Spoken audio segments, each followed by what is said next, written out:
Hello everyone, this is Dr. Shah Ali Adnan with you, and today we are going to discuss about strategic management. So before going into the depth of definition of a strategic management और scope of strategic management, हम लोग को ये जानना ज़रूरी है कि strategic management as a subject कब बना और इसकी ज़रूरत कब आई. तो before strategic management, we need to know about management first. So what is management and with what combination management came into existence? To starting with management, that before it was only economics, that is capitalizing the available resources and making the best out of it.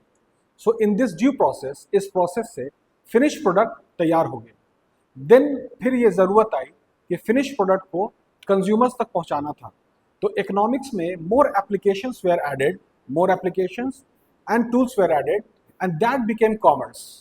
So commerce happens to be the study of finished goods to the consumers.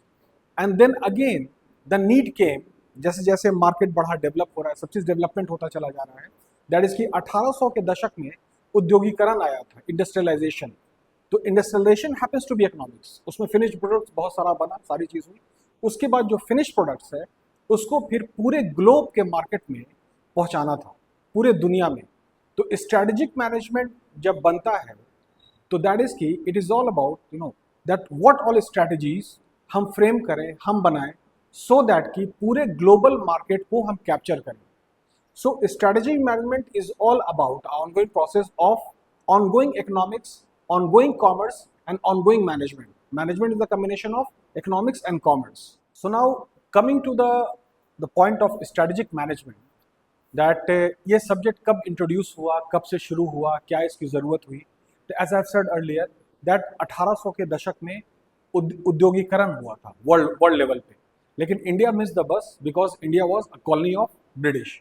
तो यहाँ उस तरह से industrialisation उस पैमाने पर नहीं हो पाया जितना ग्लोबल लेवल यूरोप और इस तरफ हो रहा था.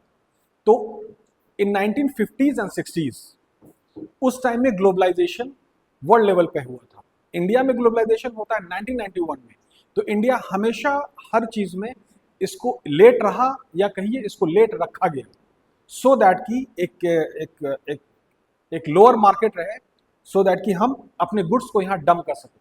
खैर, coming to the point, as on your skin, if you can say, I have prepared that strategic management emerged as a formal academic discipline in 50s and 60s, evolving from early military roots and administrative business policy courses into the sophisticated framework focused on organizational competitiveness and market positioning and internal resources. तो this in 50s में strategic management evolve होता है, and the utmost objective was only one purpose, to capture the market of the world. As simple as that.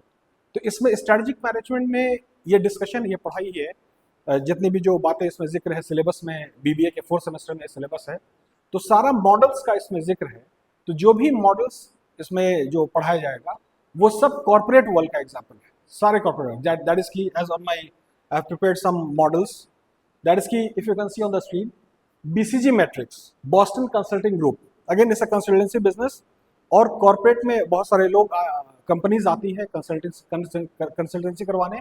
उसके बाद ये एक model develop होता है. तो ये किसी स्कूल या कॉलेज में डेवलप नहीं हुआ है, ये बिजनेस मॉडल है जो कंपनीज ने अडॉप्ट किया और फिर अपने बिजनेस को ग्लोबल लेवल पे प्रेजेंस करवाया. Followed by, if you can say, G9 Cell, another very beautiful and a very good model, that is G Electrical Company I'm talking about. तो G Electrical Company went to McKinsey, उसमें उनको अपना consultancy करवाना था क्योंकि business down हो गया था.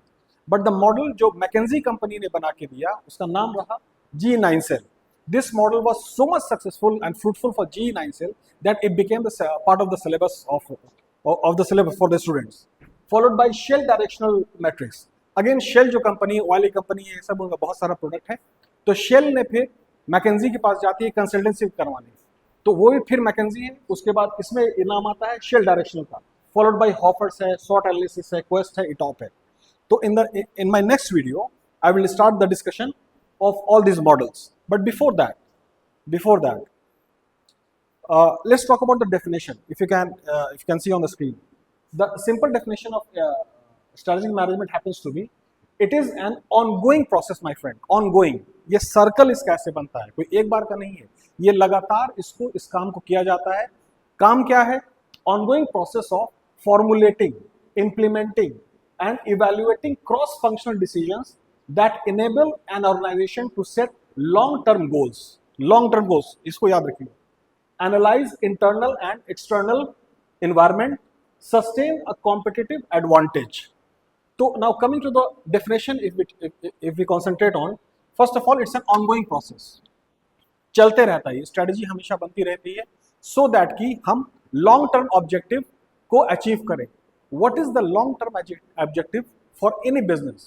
It is all about capturing the market and maintaining that market share, and then again in furtherance उसको और आगे बढ़ाते रहें, so that कि मार्केट में हम बने रहें. तो इसके लिए लगातार स्ट्रेटजी बनती रहती है, regarding the product, regarding the price, regarding the place, regarding the promotion, regarding the internal environment factors, regarding the external environment factors. सारे फैक्टर्स को एनालाइज करके ग्लोबल प्रेजेंस पे अपना मार्केट कैप्चर रहे. So thank you very much for this video. In the next video we will talk about all the different models. Thank you very much.